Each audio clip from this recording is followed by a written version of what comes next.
Thousands of years ago, celestial beings made of an inky essence were born into this world through unknown means. They built a strong empire out of the magic that brought them to life and found veins of this substance deep in the earth. They called it ichor, or God's blood. They developed their society around the core and used it to create art and life. However, there was a darkness brewing in the bowels of the islands. As the ichor was alive, the blot emerged from the earth, creating entities who had souls darker than the night.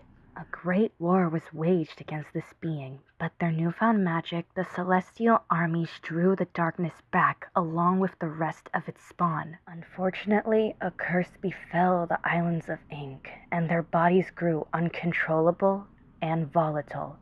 They called it the Blot's Curse.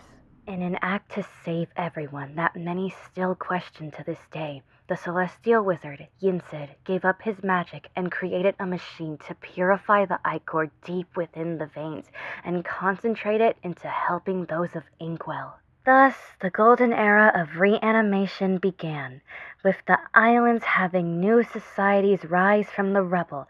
Toons created cities, towns, houses with Toontown at its very core. This period of peace did not last, however. Greed overtook the Toons as the machine would provide anything they wanted. Many sought to have it all to themselves. This greed turned into lust for power that divided the Toons.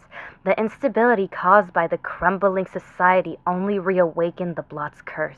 This ended the golden era of peace, and panic swept the nation. Those affected by the Blot sought out Mickey, the mayor of Toontown. Mickey, realizing he could not do this alone, started a new order within Inkwell. Toons were separated into factions, each led by the Stars, elected leaders that would form parties to search for the fabled ink machine. This plan would lead to devastation. Many Toons were lost and Inkwell was forever divided. What began as a search for a cure turned into a deadly competition which utterly led the Stars to retreat to their own guilt, locking themselves away from the deadly disease that ravaged their home. What the Stars didn't know was that the ink machine had been torn apart by the Celestials, with the main artifacts of the machine being divided among them. Finally, with no explanation, the Celestials disappeared. With no cure for the Blot, Toons began to lose hope in their champions. Many have gone missing and more have succumbed to the Blot. The rest are left to deal with the pieces they left behind. This is where our story begins.